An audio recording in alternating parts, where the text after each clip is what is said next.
ask you something that might be a little uncomfortable?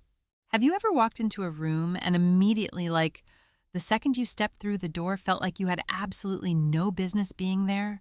Not because anything happened, not because anyone said anything, just this quiet but very loud internal voice going, "You don't belong here."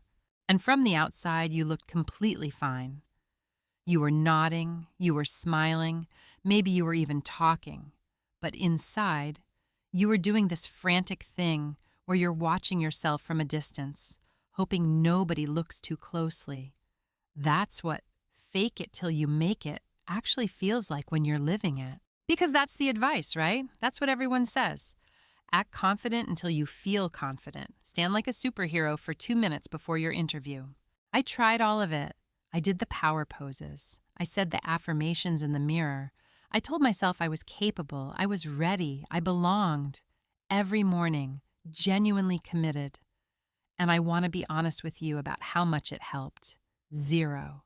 Absolutely nothing changed. Not because I was doing it wrong, but because the actual premise is broken.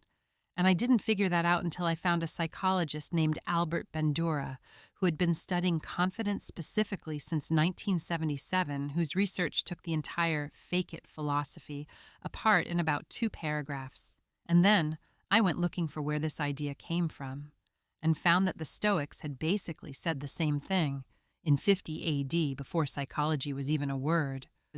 Albert Bandura published a theory called self-efficacy in 1977. Self-efficacy is your belief in your own ability to do a specific thing, not general confidence, not just feeling good about yourself. Very specifically, we can describe it as, do I believe I can do this in this situation, right now? And what Bandura found, through decades of actual research, is that self-efficacy doesn't come from telling yourself you can do something. It comes from evidence. He called them mastery experiences. Small moments where you actually did the hard thing. You were scared. You did it anyway. You survived. Your brain filed that away.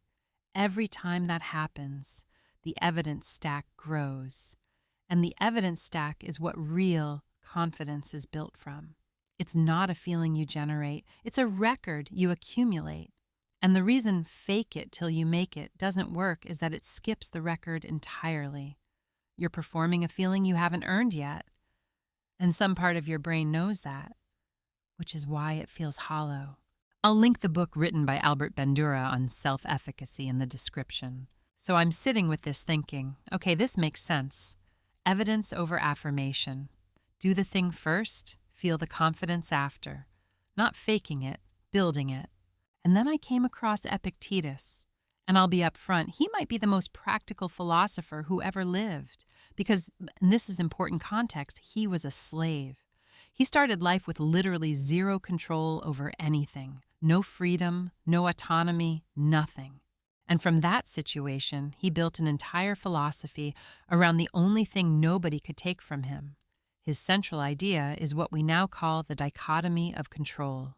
And he said it like this: make the best use of what is in your power and take the rest as it happens. Sit with that for a second in the context of confidence specifically.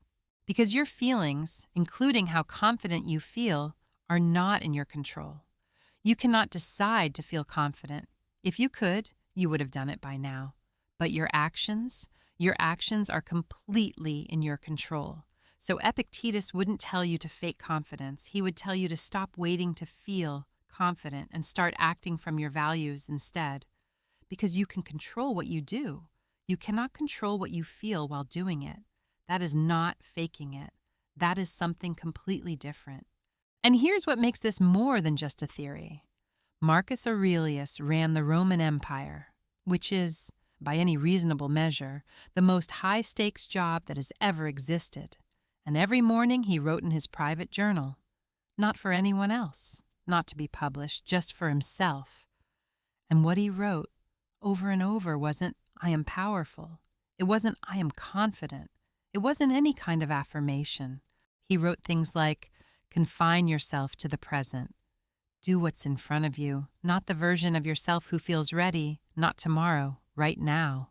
He literally reminded himself every morning not to wait for the feeling, to just begin. And this is a man who historians describe as genuinely anxious by nature. He wasn't born comfortable with power. He worked at it every day.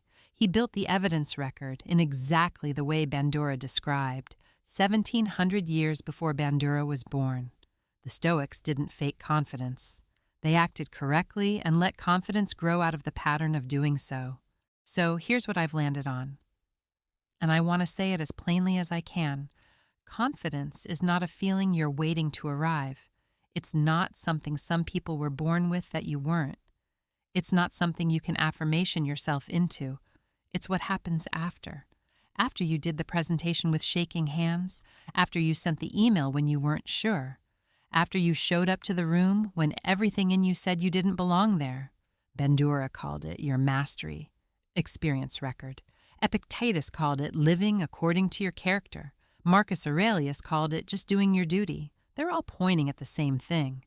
Evidence. Your brain keeping a running tab on the times you did the hard thing, and the tab is always open. Every time you act from your values instead of waiting to feel ready, it goes on the tab. And what's on that tab? Nobody can take it.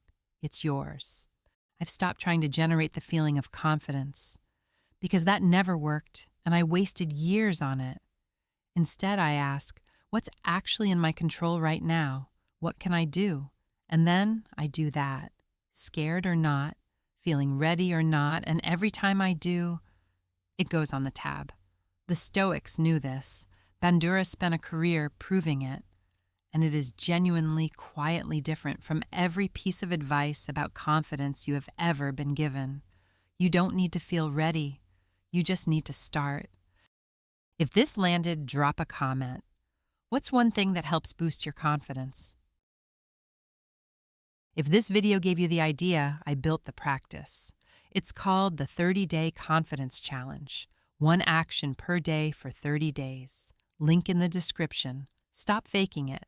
Start proving it.